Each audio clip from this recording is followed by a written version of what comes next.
एक छोटे से गांव में दो भाई रहते थे, माधव और हरिया।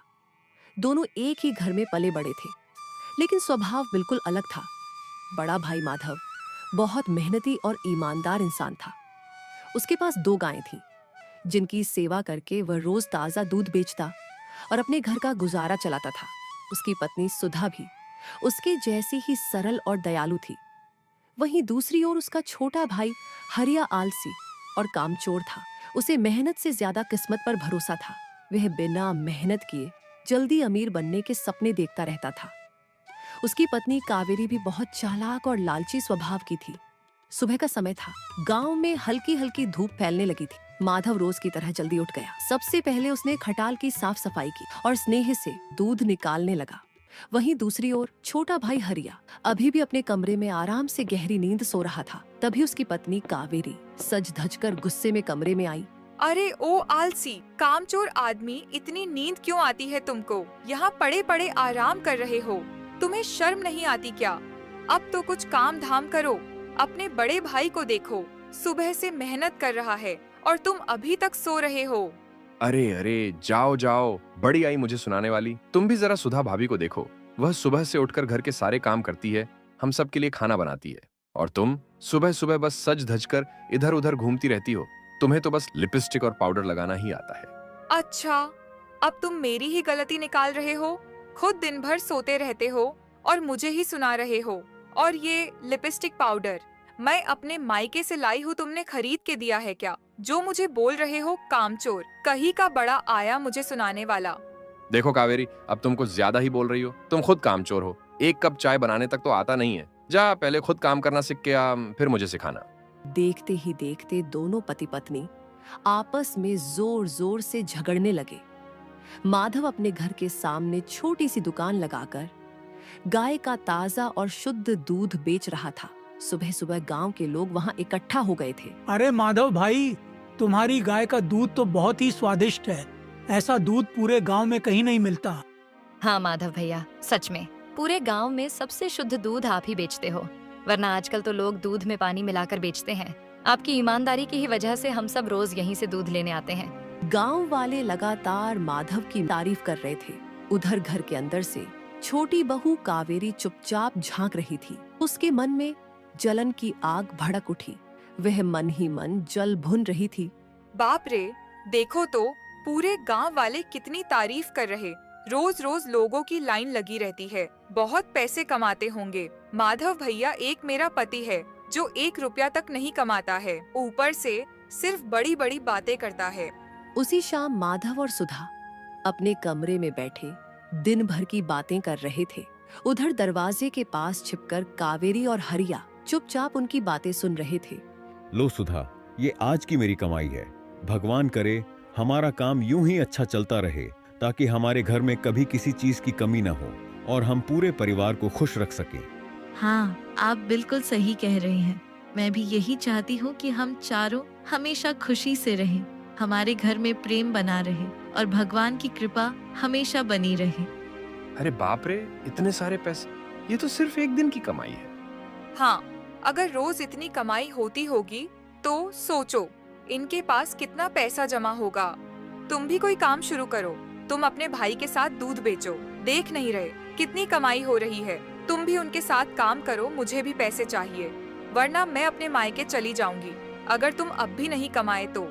अरे कावेरी, भैया का काम मुझसे नहीं होगा। बहुत मेहनत का काम है। गाय का गोबर साफ करना, चारा डालना, उसकी सेवा करना, तब जाकर गाय अच्छा दूध देती है। मुझे तो ऐसा काम चाहिए जिसमें मेहनत कम हो और पैसा जल्दी मिले। मैं जल्दी अमीर बनना चाहता हूँ। मुझे आराम की जिंदगी चाहिए, मैं बैठा रहूं और मेरे पास पैसा आता रहे।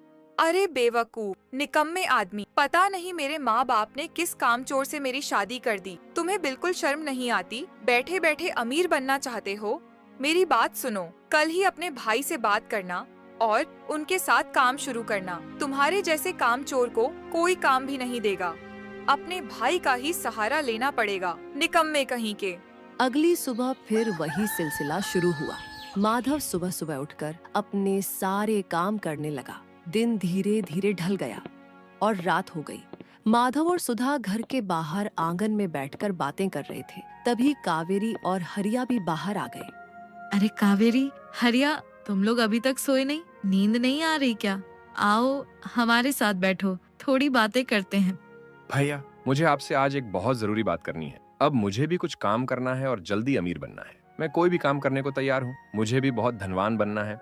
हरिया, ये सोच बहुत अच्छी है, लेकिन जल्दी अमीर बनने के लिए बहुत मेहनत करनी पड़ती है। मैंने भी सालों मेहनत की है, तब जाकर आज थोड़ी कमाई हो रही है। भैया, मैं क्या सोच रही थी, इनको तो गांव में कोई काम देगा नहीं। आप ही इन्हें अपने साथ काम पर रख लीजिए। कम से कम ये भी कुछ पैसे कमाने लगेंगे। ठीक है हरिया, तुम भी मेरे साथ मिलकर काम करो। हम दोनों भाई साथ काम करेंगे तो काम और आगे बढ़ेगा। मिलकर मेहनत करेंगे तो दोनों अच्छी कमाई करेंगे। नहीं भैया, मुझे आपके साथ काम नहीं करना। मुझे अपना खुद का काम करना है जिसमें मैं खुद मालिक बनूं। हाँ भैया, आपके पास तो 2 गाय हैं। आप एक गाय इन्हें दे दीजिए और एक आप रख लीजिए। अगर तुम दोनों यही चाहते हो तो ठीक है। मेरे पास 2 गायें हैं। तुम कल सुबह देख लेना, तुम्हें जो गाय पसंद हो वो रख लेना और अपना काम शुरू कर देना। सुनिए जी, मुझे कावेरी और हरिया के इरादे ठीक नहीं लगते। आपने सालों मेहनत करके इस काम को आगे बढ़ाया है। हरिया को अभी काम करना भी नहीं आता। पहले आपको उसे काम सिखाना चाहिए था, उसके बाद गाय देनी चाहिए थी। कोई बात नहीं सुधा, हरिया मेरा छोटा भाई है। देखना, वह भी मेरे जैसे मेहनत करना सीख जाएगा और गाय की अच्छी सेवा करेगा। अगली सुबह हुई। सूरज की पहली किरण के साथ ही माधव, सुधा, हरिया और कावेरी चारों घर के पीछे बने गाय के खटाल में पहुंचे। देखो हरिया, ये मेरी दोनों गायें हैं। ये है चंपा और ये है चंदा। दोनों ही बहुत अच्छी हैं और बराबर दूध देती हैं। तुम दोनों में से जो गाय तुम्हें पसंद हो उसे रख सकते हो। अरे, ये चंदा गाय तो बहुत मोटी ताजी लग रही है। मुझे लगता है ये ज्यादा दूध देती होगी। हाँ, तुम सही कह रहे हो। यही दिखने में ज्यादा तंदुरुस्त लग रही है। यही सबसे अच्छा दूध देती होगी। ठीक है हरिया, तुम्हें जो पसंद हो वही रख लो। आज से चंदा तुम्हारी गाय है, बस इसकी अच्छे से सेवा करना। भैया, अब जब आपने गाय दे दी है तो खटाल का भी बंटवारा कर लेते हैं। आधा आप रखिए और आधा मैं रखूंगा। आपकी गाय एक तरफ रहेगी और मेरी गाय दूसरी तरफ। माधव कुछ नहीं बोल पाया। उसी दिन हरिया और कावेरी ने खटाल को 2 हिस्सों में बांट दिया और दोनों गायों को अलग अलग कर दिया। मैंने कहा था ना आपको, इनके इरादे ठीक नहीं लगते। अभी से बंटवारे की क्या जरूरत थी? पहले हरिया को काम तो सीख लेने देते।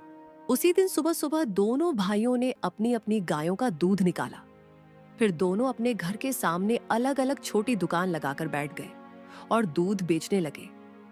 ऐसे ही कुछ दिन बीत गए। अब हरिया भी माधव की तरह अच्छे पैसे कमाने लगा था।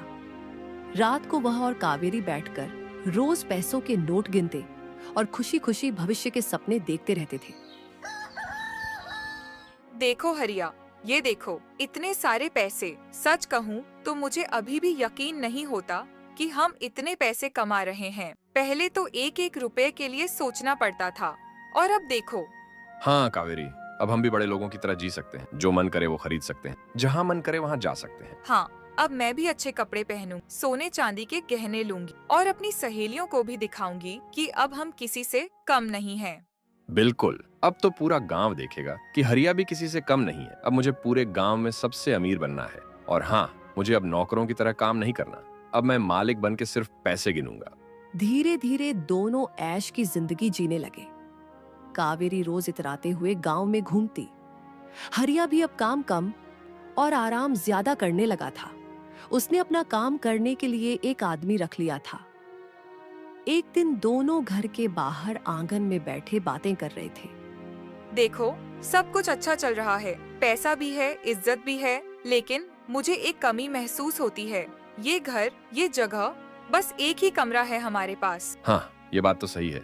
मुझे भी ये घर छोटा लगने लगा है। इतने पैसे होने के बाद भी हम ऐसे छोटे से हिस्से में रह रहे हैं। क्या तुम्हें नहीं लगता कि हमें अब बड़ा घर चाहिए?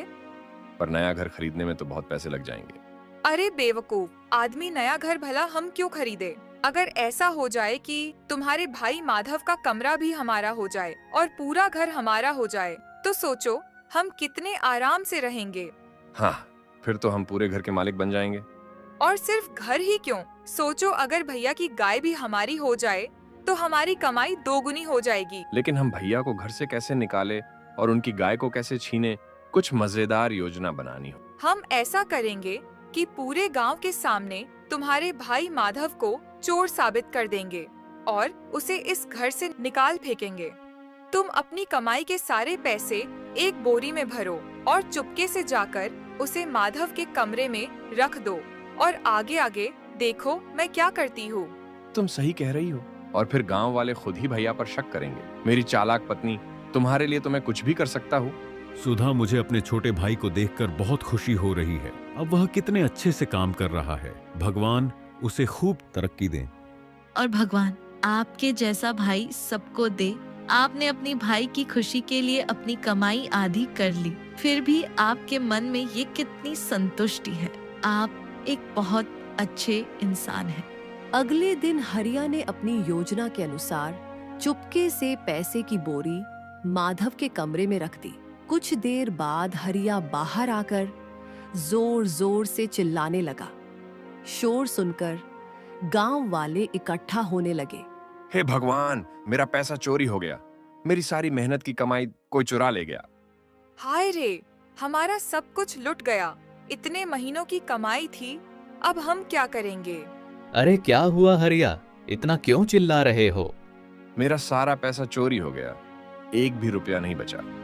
मेरी महीनों की कमाई थी। लेकिन चोरी कैसे हुई? घर से पैसा कहाँ जा सकता है? कहीं तुम्हारे घर में ही किसी ने चोरी तो नहीं कर ली? कहीं तुम्हारा भाई माधव, उसकी नीयत तो खराब नहीं हो गई? नहीं नहीं, मेरे भैया ऐसा नहीं कर सकते। वो बहुत अच्छे इंसान हैं। सारा गांव जानता है, मैं उन पर शक करके उनका अपमान नहीं कर सकता। हाँ भैया तो बहुत ईमानदार बनते हैं, लेकिन एक बार उनके कमरे की तलाशी ले लेने में क्या बुराई है? क्योंकि मैंने कल भाभी भैया को हमारे कमरे के पास देखा था। हाँ, हमें एक बार माधव के कमरे की तलाशी लेनी। चलो रामू, हम दोनों चलते हैं उसके कमरे में। श्यामू और रामू माधव के कमरे में गए।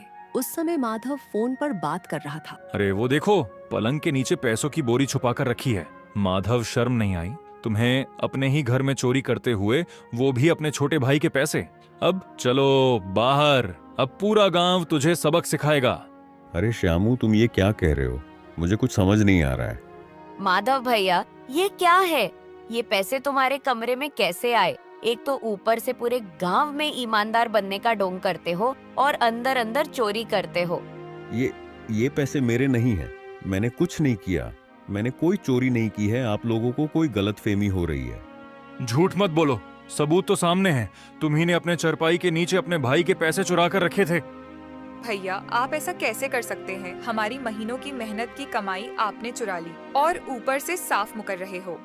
भैया, मुझे आपसे ऐसी उम्मीद नहीं थी। आपने मेरे साथ ही धोखा कर दिया। आपको जलन होने लगी थी ना कि अब मैं भी अच्छे पैसे कमाता हूँ। अगर आपको पैसे चाहिए थे तो मांग लेते। चोरी क्यों की, वो भी अपने ही छोटे भाई के पैसे?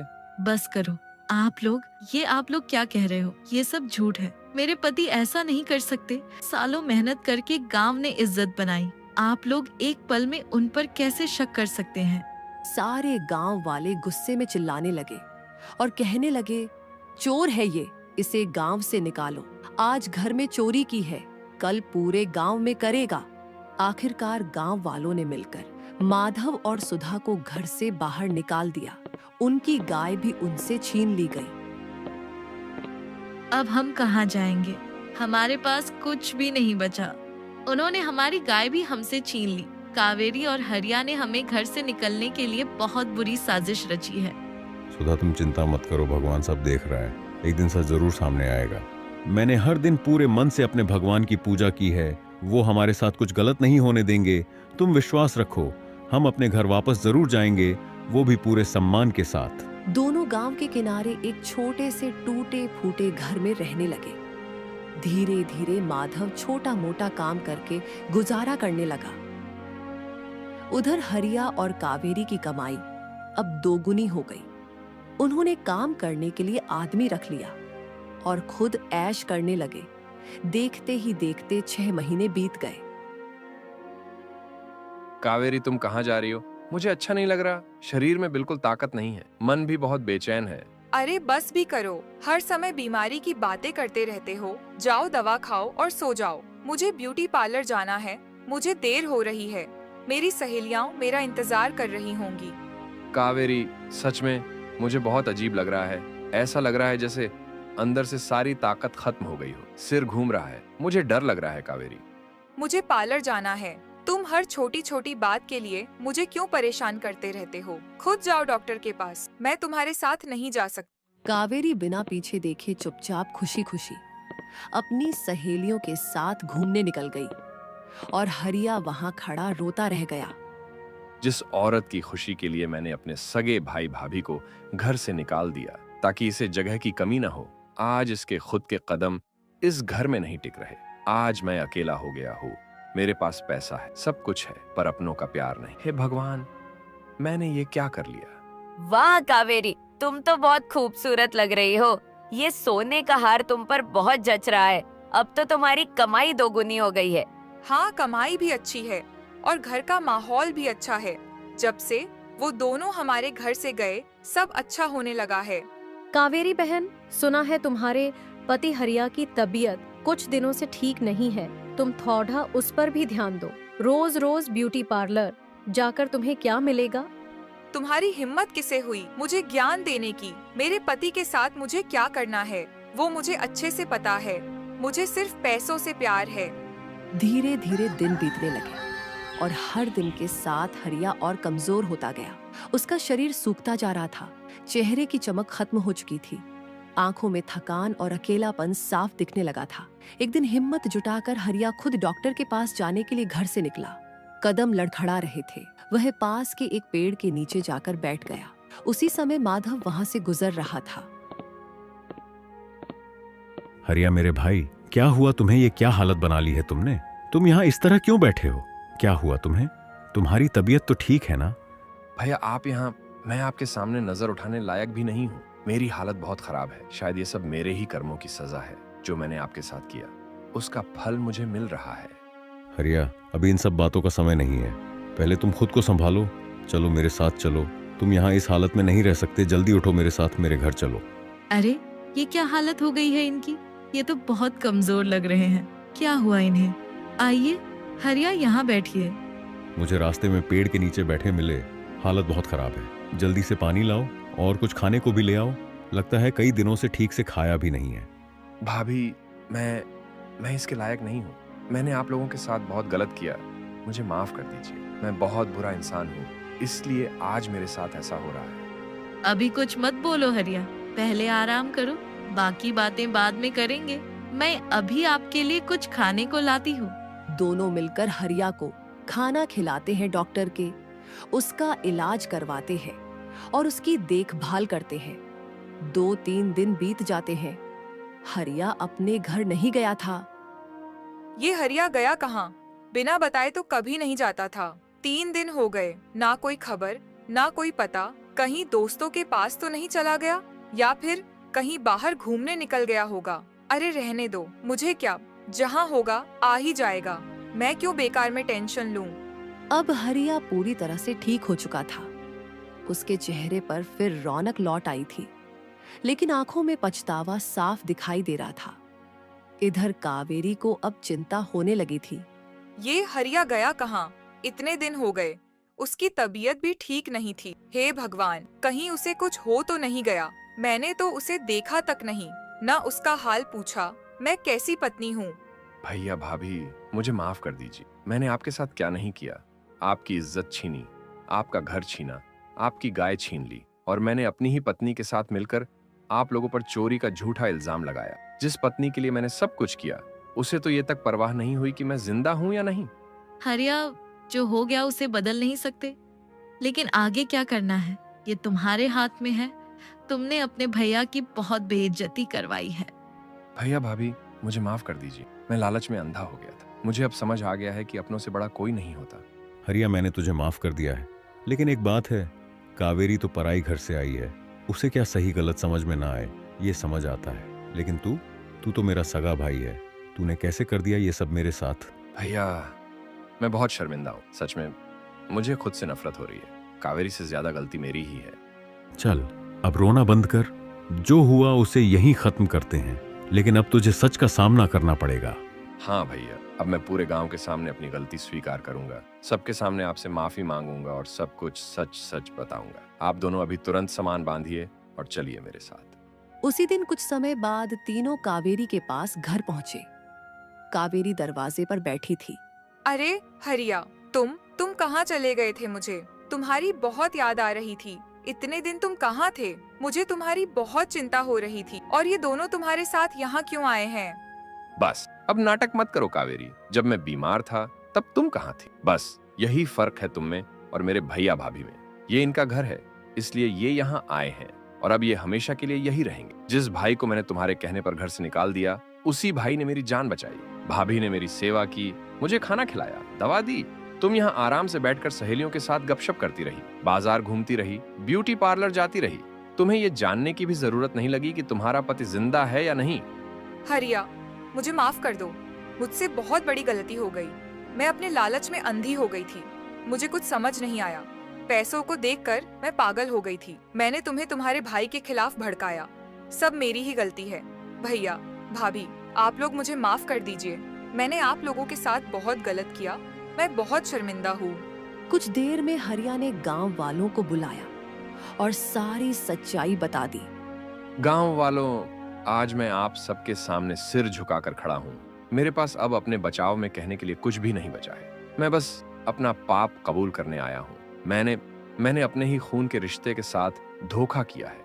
उस भाई के साथ जिसने मुझे हमेशा अपने बेटे की तरह संभाला, मुझ पर भरोसा किया। भैया माधव ने बिना एक पल सोचे, बिना मुझसे कोई सवाल किए अपनी सबसे प्यारी गाय मुझे दे दी, सिर्फ इसलिए क्योंकि उन्हें मुझ पर भरोसा था। लेकिन मैंने उस भरोसे को तोड़ दिया। मैंने और मेरी पत्नी कावेरी ने मिलकर लालच में आकर सब कुछ छीन लिया।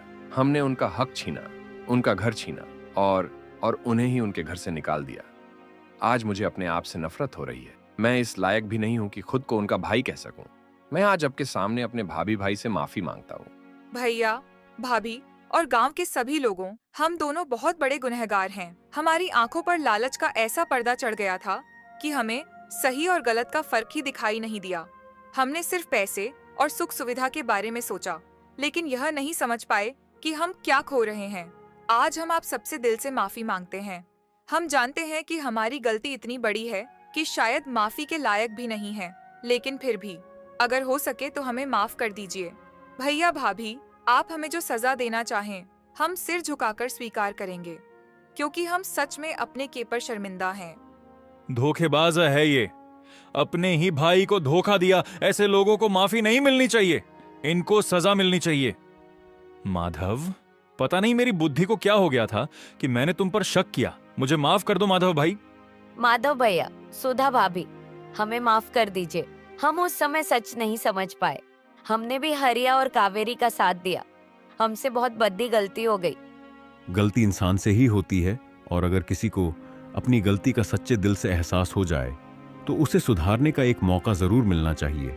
हरिया बी, तुमने जो किया वो बहुत गलत था। तुमने सिर्फ मेरा नहीं बल्कि हमारे रिश्ते का भी दिल तोड़ा है। लेकिन आज तुम्हारी आंखों में जो पछतावा दिख रहा है वो सच्चा है। मैं तुम्हें माफ करता हूं, लेकिन एक शर्त पर। आज के बाद कभी भी अपने रिश्तों से बड़ा पैसा मत समझना, क्योंकि पैसा वापस आ सकता है, लेकिन टूटे हुए रिश्ते बहुत मुश्किल से जुड़ते हैं। धीरे धीरे सारे गांव वाले अपने अपने घर चले गए। भैया, आपने आज फिर साबित कर दिया कि आप सिर्फ मेरे भाई नहीं बल्कि मेरे भगवान हैं। मैं कसम खाता हूं, अब कभी भी लालच को अपने दिल में जगह नहीं दूंगा। अब हम सब साथ रहेंगे, साथ मेहनत करेंगे और एक दूसरे का सहारा बनकर पूरी जिंदगी बिताएंगे। मैं आपकी उम्मीदों को कभी टूटने नहीं दूंगा। भैया, भाभी, आज से मैं भी अपने हर रिश्ते को पूरे दिल से निभाऊंगी। मैंने लालच में आकर बहुत बड़ी गलती की है, लेकिन अब मैं अपने व्यवहार से सब ठीक करना चाहती हूँ।